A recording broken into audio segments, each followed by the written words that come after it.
Hello, gentle marketers. Welcome to episode 44 of the Gentle Business Revolution podcast, the show where we talk about marketing your business by disrupting the current marketing paradigm and changing it to a gentler approach, one that's based on empathy and kindness.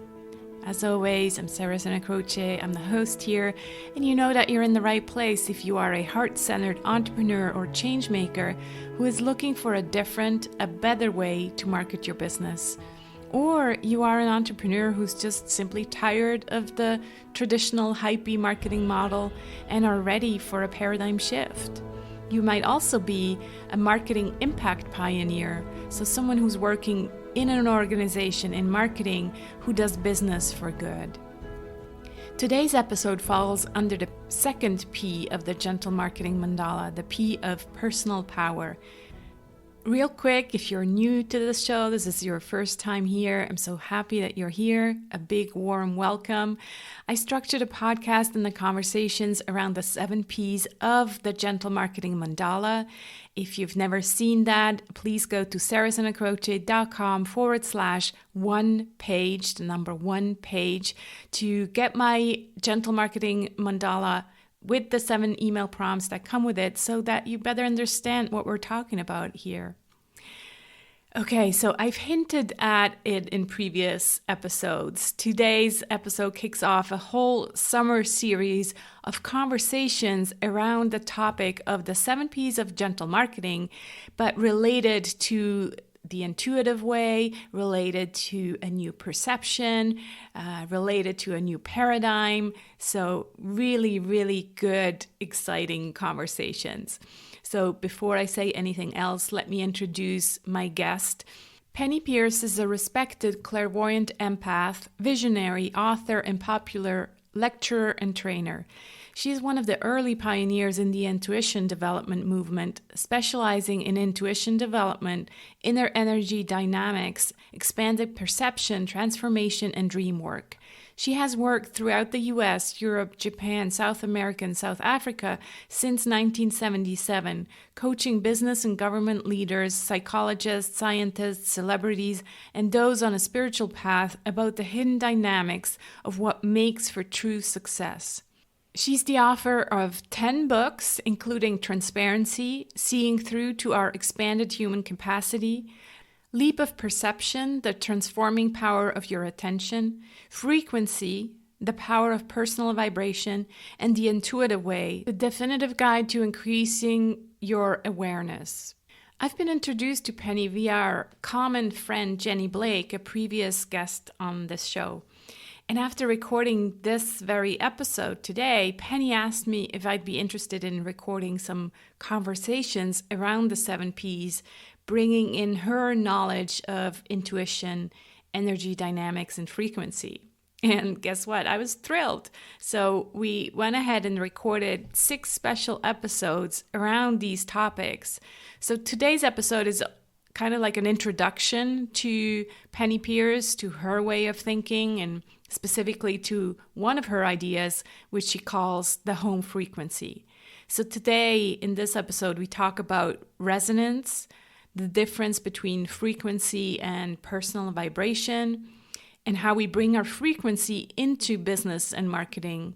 We also talk about the left brain and the right brain connection, and so much more. So be prepared for some mind-blowing. And without further ado, here's my conversation with Penney Peirce. Hi, Penney. How are you today? Oh, I'm great. I'm It's good so to, glad to. I'm so excited to talk to you. Yeah, me too. Me too. As maybe I share with the listeners that we've been introduced to our common friend, Jenny Blake, and you're a regular on her podcast. You kind of almost have your own side show, the Jenny and Penney show, right? That's what it is. It's like a sideshow. Exactly. And I always loved your conversations that go really deep into the different topics that we'll cover together here as well. So I reached out to you and now here we are. So glad to have you. Yeah, this will be very interesting, I think. Yeah, like I already told you a little bit about what this show is about and gentle marketing and all of that. And so we're going really into this idea also of resonating, right? Mhm. Because that's the Let me. third part of the book that I'm currently writing is about resonating with our ideal clients. And Mhm. so I want to start with your books, actually, because you have written like 10 books, right? Yes. And maybe correct me if I'm wrong, but probably the most famous ones are The Intuitive Way, Frequency, and Transparency. Yeah, there are actually four that are kind of part of that main transformation series. Uh-huh. The Intuitive Way is a course on intuition development, and then Frequency is the really popular one. And then after that, these are all in a sequence, kind of, they further the information. After that, actually, is one called Leap of Perception Ah, I that missed really that one. talks about how perception is changing, and that is really the cause of transformation. It's, Right. I think, the most important one, and it's the one that's won all the awards. It won Mm, the best book of the year back when it was out in whenever that was, 2013. wow. Um, and then Transparency is the latest one that's just came out about a year ago. Wonderful.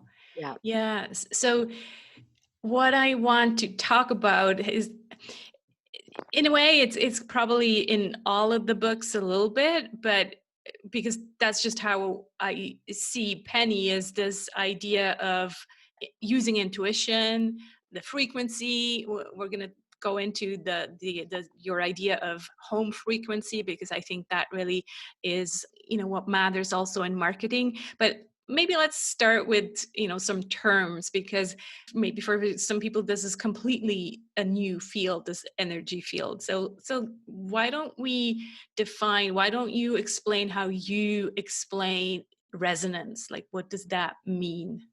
Mm. Well, resonance is simply the idea that energy is moving in waves, right? And we all know about sine waves. We get high, highs, and then goes down to the trough, and then it goes back up again and back down again. And that's the way life is on Earth. It's oscillating. So you can have resonance and you can have dissonance. Mm, When you have resonance, something aligns with a wavelength, and when you have dissonance, it's a different kind of wavelength, or it's chaotic. And right. it creates when you have resonance, you have almost like a kind of an overlay which creates harmony. And if you Uh, have dissonance, it's disharmony. When right. you have harmony, you have naturally forming intuition and understanding. Like suddenly you get each other, or you get the idea. It's kind of a natural integration somehow, and it flows. When you have dissonance, it's just you want to get out of there. It feels so bad. Yeah. So yeah, so when you can learn to resonate, you are on sort of matching frequencies. And I do have a term, I call it frequency matching, you Yeah. know. And part of this, just the little background of it, is that our energy has increased in terms of its frequency level, because I think the whole planet is getting faster and faster, and there is some scientific proof for that. But our bodies are vibrating faster, and that means that we don't see ourselves as just like separate solid objects, with empty space in between. We now feel our own energy, we feel vibration. We get the idea that everything vibrates at its own different frequency. A rock is slow, a missile, going into outer space is much faster, and so forth. Or an emotion like fear and hatred, that's a low frequency kind of feeling state. Ecstasy or compassion, that's a high frequency emotional state. So I think we know this very deeply, but we gloss over it a lot. We don't actually consciously use it. And that's what I've been trying to help people understand. Yeah, that's so interesting. Also, that what really stands out to me is this idea of when we are in harmony. So when the frequencies are aligned, that that's a gateway to intuition, or it allows intuition, because oftentimes we feel like we don't really hear, or we can't really trust our intuition, or it's just not there. We don't, or sometimes make a decision and then we feel like we make it the wrong decision and we say, oh, I wish I trusted my intuition, but it was not strong enough. So could it Mhm. be because we don't allow this harmony to take place and we're not still enough, right? It's the stillness that maybe that we're missing that makes us miss all these signs of our intuition. Oh, that is absolutely true. I think that when we're in the left brain, which, the left brain is the analytical part of our awareness. It's where we make definitions and we categorize and we make rules and meanings, but also it's the place where we have language. Right. So if you're in your left brain, then you're in language. You're talking to yourself inside your head, or you're going, well, I don't know about that, blah, blah, blah, blah, and all these Yeah. little conversations we have with ourselves. So, but if you're in that part of your brain, you are not in your intuition. You need to be quiet in order to shift into the right brain, which is where we have a direct connection with the unified field, a direct, more I would call it communion Hmm. with the imaginal realm, which is the unified field in the way I think of it. And so, in order to open your intuition, you do have to be quiet and just get still for a little bit of time, but really stop time and then be and feel into and notice without voting on it. Do you know what I mean? The left brain always wants to vote on things, it's good or bad or whatever, and so it's always doing something. If you Yeah. can be with things without doing, just a little while longer, just a few minutes longer, then what happens is you start to get insight and intuition that comes from a much higher place of consciousness, which I like to call the soul, if you will, or whatever, or collective consciousness. And then you start to get really accurate information. And going back to your original point, that could be a lot to do with who you resonate with, meaning who is going to understand you easily. Hmm. Who are you going to help easily in terms of clients, Yeah. um, who would have fun working together, right? Rather than being critical.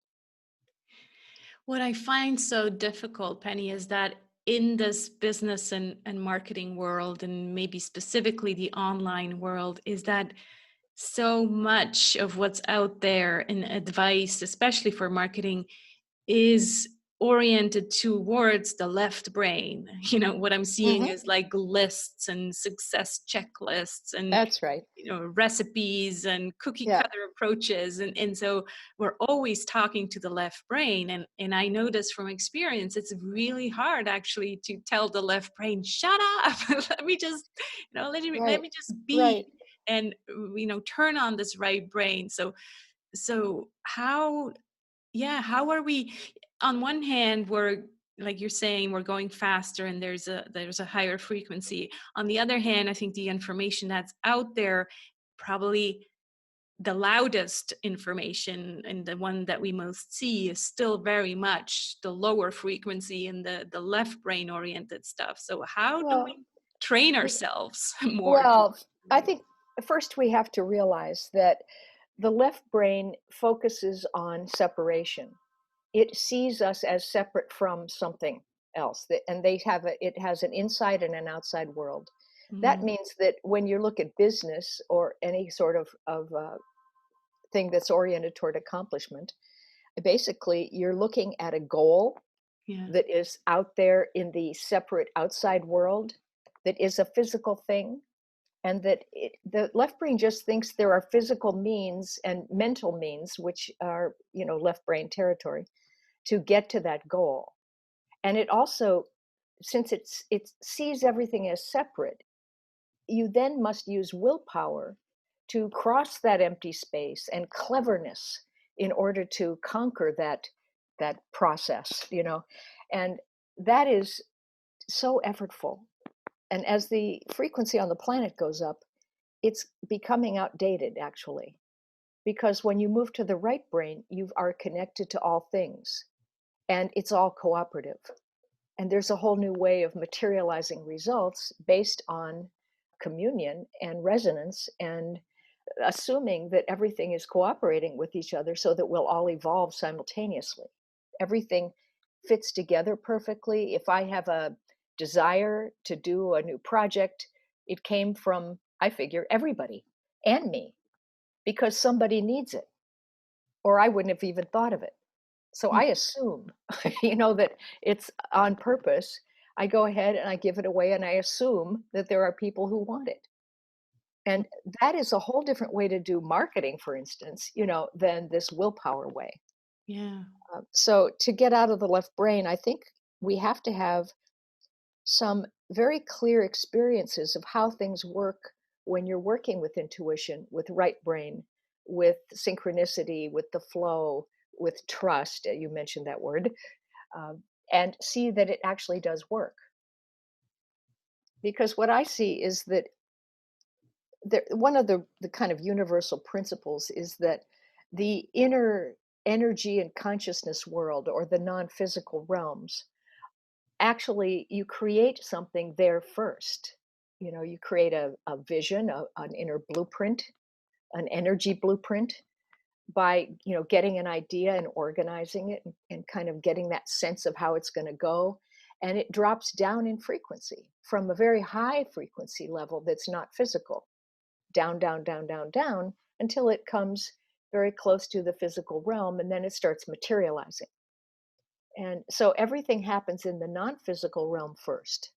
So if you can go there and change the thought structure or the emotions that you have around something, you know, the actual energy pattern of the thing, so that there's flow rather than blockage, the physical result will match that. And these days, because everything on the planet is so fast, it'll happen very fast.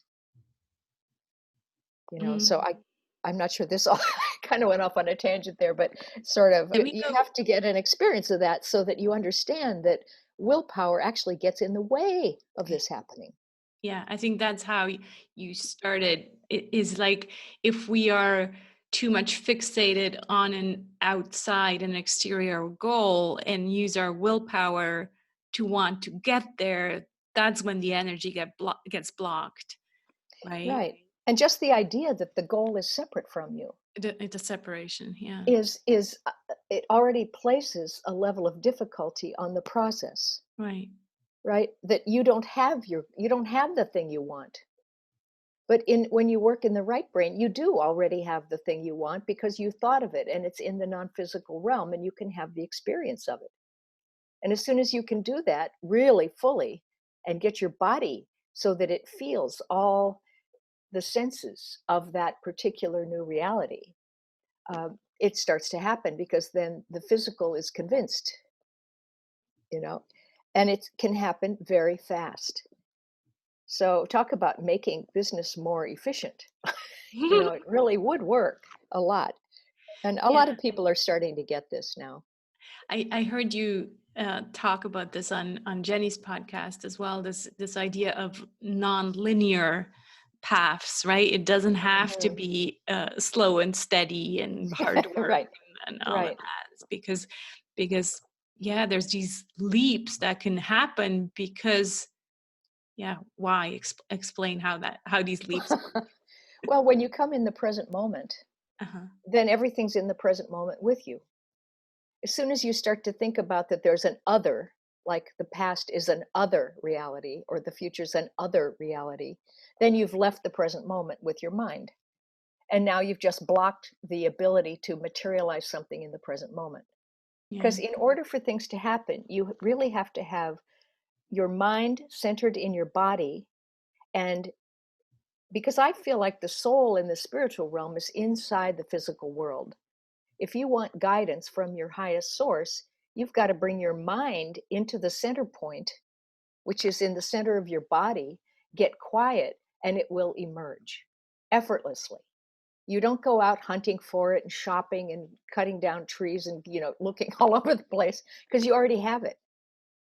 All of that wasted energy of going out and trying to find it in the outside world is nowadays, to me, it's ridiculous Hmm. because there's no outside world. Just sit down quietly and think about it, and it will start showing up. you know? I have to be honest with you, Penny. I get glimpse of this, Yeah, yeah. but as coming, coming from this very left brain orientation, it's true that it is a challenge to go there. And like I said, every now and then I feel it, and I'm like, I completely trust, and I see this happening, and I almost feel the frequency of the people around me and the universe, that people are ready for gentle marketing. And at the same time, then my right brain goes, yeah, but you weren't even able to fill the program last month, and nobody's responding, blah, blah, blah. So that's the left brain, sorry, coming back and saying, what are you Mhm, thinking? mhm. Right? I think as we start to become clear, of the old ideas, and that this is a process, we're in the middle of it. I call it the bridge time, Mm, where we're trying to get out of an old linear reality that does look like we must use will and cleverness yeah. to attain results. And that's the left brain berating you. Oh, you didn't fill it. You didn't use enough will. You weren't clever. Your copywriting wasn't good enough. Blah blah blah. Right. Um, but if you go into the quiet place and you visualize having the experience, there may still be, blockages from our past lives, our childhood, or whatever, where we bought into very unconsciously some limiting idea about how life works. And like, I'm not allowed to have it be so easy. You have to put in your dues. You got to do a lot of hard work. And partly I wanted to say that I'm not saying that things that just come magically easily, that you don't have to put in any work. You have to learn to be fully conscious and attentive. You have to learn to use your attention in a highly skillful way where you don't let yourself be distracted, and you applying your attention in a way that is actually loving and and cheerful and joyful, that the whole thing that you wants you. Hmm. That thing out there that we would think is out there is actually not out there. It's part of us, and it does the same thing we do. If we say we can't have it, then it stays away from us. If we feel like we love it, then it loves us. If we want to be with that reality, it wants to be with us. If we love money for its own sake, it might love us for our own sake. It's like whatever you think of is the same as you, because it's in you. This is like a hard thing to get, but as you start feeling the immediacy of your connection with all things and the self inside of all things, then you get it, that life is actually, it's obedient because it's cooperative. And that's because we go back to resonating again. Everything actually has a deep resonance. Mm. So I don't mean to get so out there spiritual with it, but as you start to practice this present moment reality and actually go into it and don't separate out into past and future and other people's realities and all these separating ideas, you start to actually educate yourself, or I would say remember how things actually are. And it's no surprise then. It's like, oh God, how did I possibly forget this? you know Were you just now talking about this idea of the home frequency, or is and because then I also hear you talk about the personal vibration. So Mhm. what are the two and how are they different? Oh, good question. Personal vibration is whatever you're vibrating at the moment. And I think it's kind of a choice, but often it's an unconscious one because we're kind of trained, we're tribal in nature. When we get around other people, we want to get along. We don't want to be attacked or rejected. And so we'll tend to match frequencies with whatever we're around. Right. And we're not very discriminating about it at first. Like, we will match frequency with abusive people Mm-hmm. and become victims, Mm-hmm. or we will shut down our creativity because other people are stuck in their calcified left brain belief systems, and they don't want to be challenged or they'll get mad. So better not be creative around them. Hmm. right? So there are ways where we match frequencies with lower frequency people, Right. So that's and the then we first shut step. ourselves down. And when you do that, you just feel awful, Mm. and people work in jobs like that all the time where they feel like their soul is being murdered or something. It's terrible.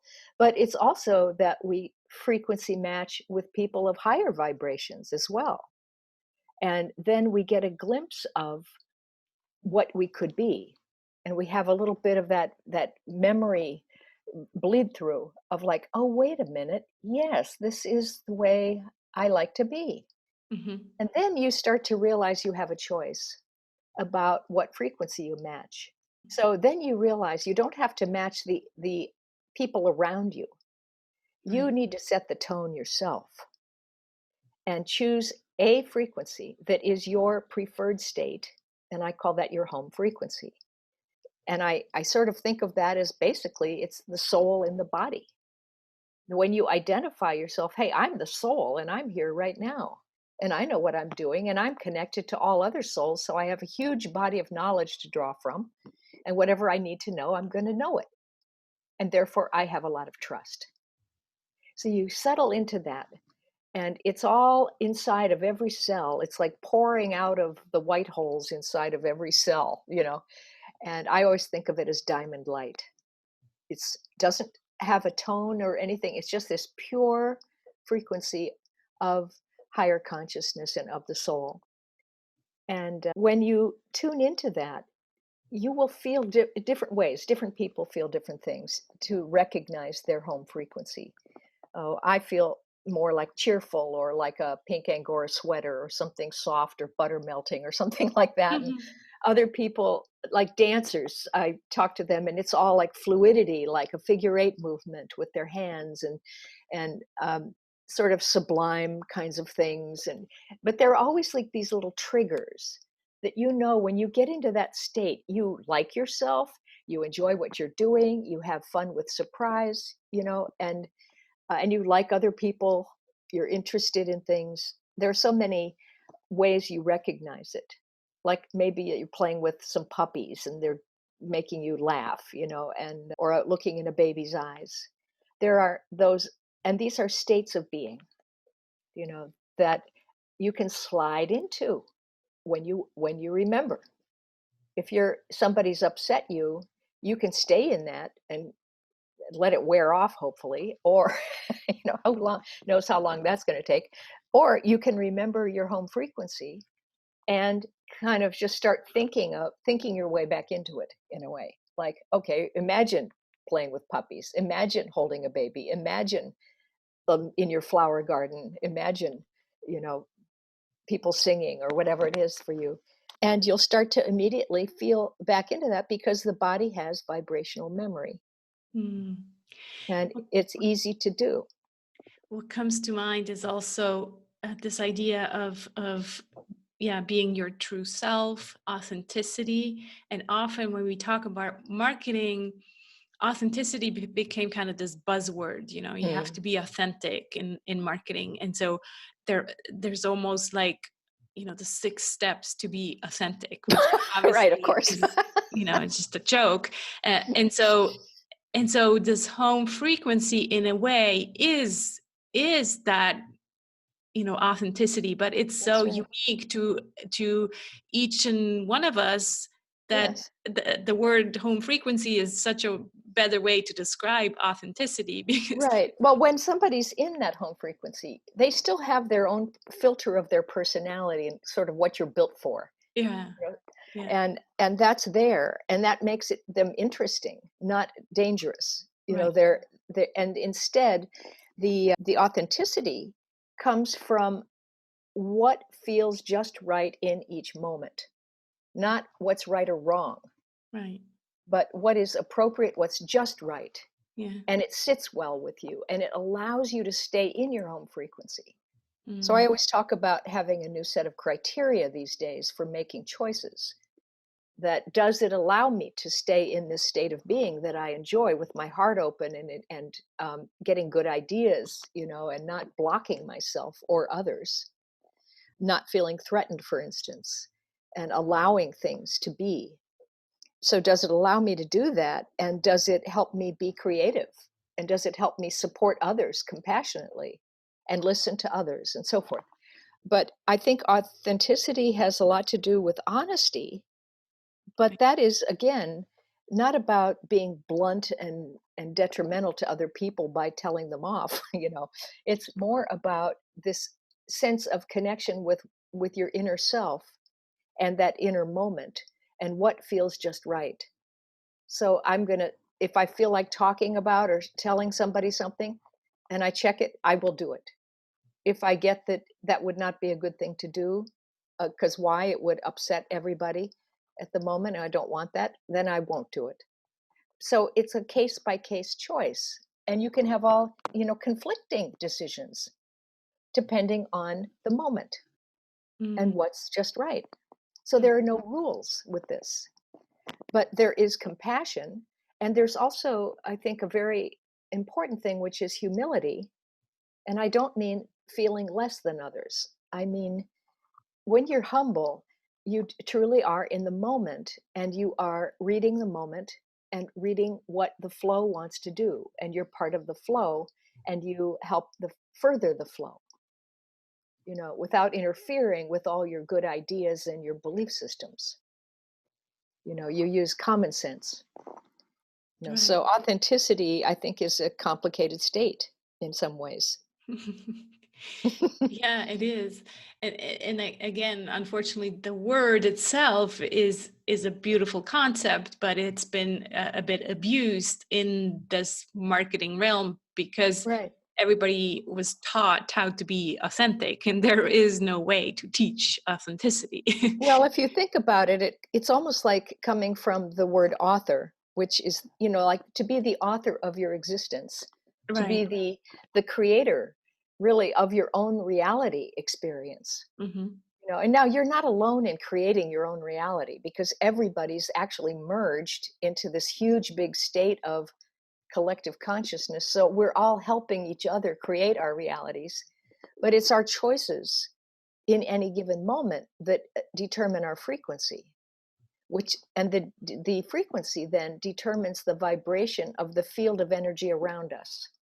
Mm. And this is kind of where it's important because, especially with business, you want to have your whole body and field saturated with that home frequency, which when you get down to it, everybody's might look a little different on the surface, but when you feel somebody who's being in that state, you like them immediately.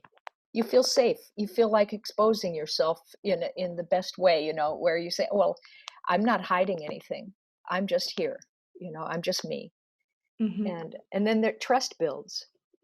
Yes, Yeah. so we're really talking about how to bring this frequency, our home frequency that we have now found, into the world of business and marketing, right? And so Right. if we have the chance to see, to meet people either in person or via Zoom or things like that, then I guess that's easier because in a way they can see our being and they can maybe feel the frequency.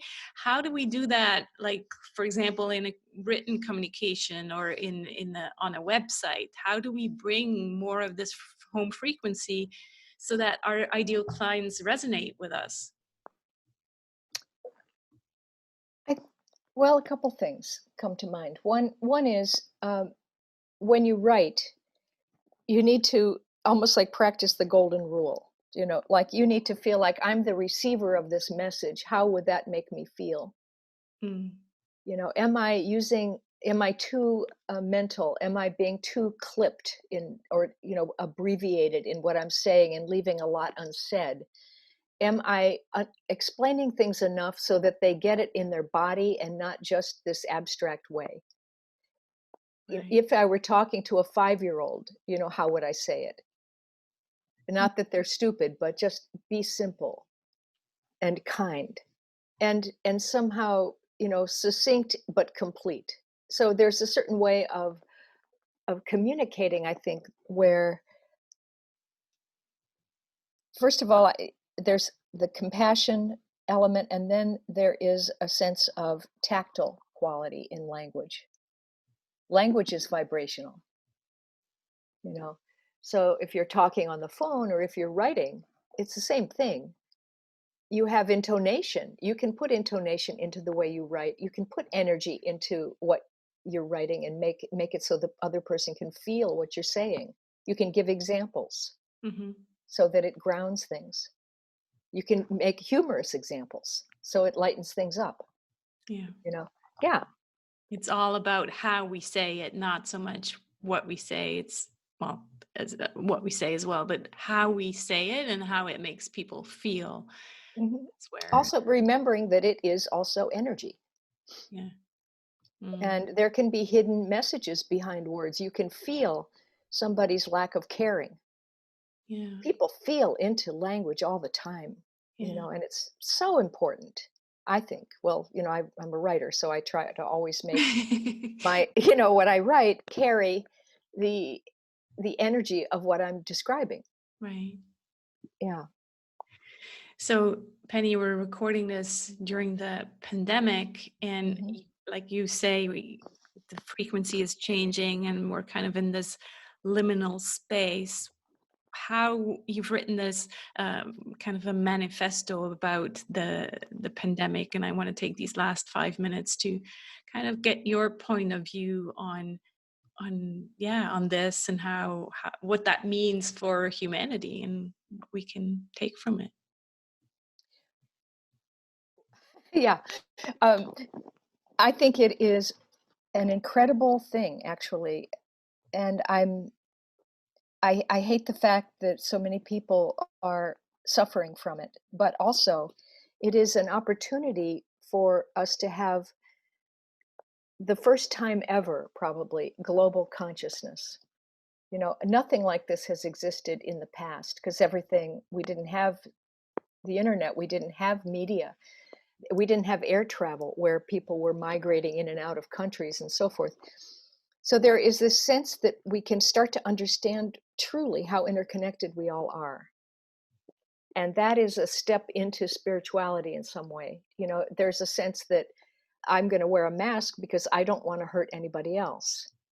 Mm, And of course there's all the people who are, saying I don't have to wear a mask, I don't have to do anything because it's, and they're rebelling against it. And that's a kind of frequency of consciousness. But I think it's just an amazing thing because it's also forcing us in a way to look inside and to be quiet and get out of our left brain for a little while mhm. and feel into the quiet space, which is driving some people crazy because their left brain is rebelling. But other people are doing art or they're walking in nature, or they're playing with their kids and their dogs and things that they didn't have time for before. I think it's an amazing opportunity. I don't think we will come out of this the same people. I think it's going to be a clearing, a huge clearing on the planet, honestly. And I think it's doing something very quickly that could not be done otherwise.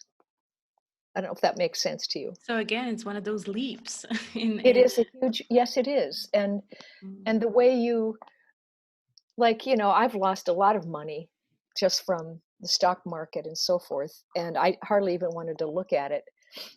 But it's like, what would the attitude be? Shall I think I'm failing and, oh gosh, all my life savings and all this? But no, I just thought, you know what? I'm lucky. mhm, And I'm still the same. I'm doing the work I love. I'm going to write another book. I'm going to do this and I'm having a good time. And I'm going to stay in that frequency. And it will come back. Things will come in, new opportunities will come, other things will arise, things will rebuild, but in a new, hopefully more creative way, because people will open up into more of their right brain, intuitive, creative selves. Say, I don't want to go back to that old job. It was killing me. So it's letting people see the choices they've been making. And I think here's the crux of it is that this is a time to make a choice about what kind of reality you want. And it's like, you know, this is an important turning point. It's not like, well, I'll sort of make this choice about having a nice reality, but I don't really believe in it. No, It's time to choose it and commit to it. Yeah. Yeah. This has been beautiful. So many things. I have to listen to it again. Like my left brain, obviously has these It's like little like barriers where it's like, oh, what is she talking about? But I think if I listen right. to it, a couple of more times, it will get to me. And I see these little cracks where I get the information through it. And so I just trust that if this is happening to me, then it's happening to people all over the world. And you're right. I think this is one of those leap moments where we actually are forced to, be in stillness and go to a more creative approach to life. I'm so Yes, I grateful. think you're right that everybody's having these like little cracks and glimpses and glimmers Hmm. of something else, unless you're really closed-minded, and then scared of any kind of change. Hmm. Uh, but a lot of people are allowing something to happen, and I think this is incredibly positive. Yeah. Thank you so much Yeah. for coming on and talking to us. Do tell people where they can find out more about you and your books.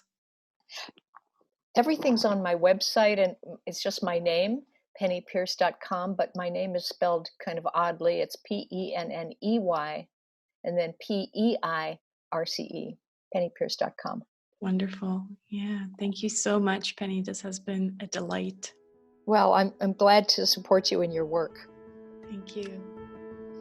Thanks so much for listening. I hope you found this conversation new, different, intriguing. Please check out the show notes for this episode at sarahsanacroce.com/GBR44. That's also where you'll find the link to the free meditation to find your home frequency that Penny referred to. Also visit Penny's website at pennypeirce.com, and you find all her other social media links in the show notes. And for her books, look her up on Amazon. As I said, and as we mentioned, she has written 10 books. So just Google or find her on Amazon and you'll find the whole list there. Now make sure to subscribe to this podcast in your favorite podcast app so you'll get notified when the first episode of this summer series goes live next Wednesday. I'll also keep posting the regular episodes every Friday as usual. I hope you'll join me on this journey to a kinder marketing paradigm. Please invite your friends to join us if you think they'd be a good fit for our little circle, and share the manifesto with them, for example. Both can be found at thegentlebusinessrevolution.com. No opt-in as always. Let's be the change we want to see in the world. Speak soon.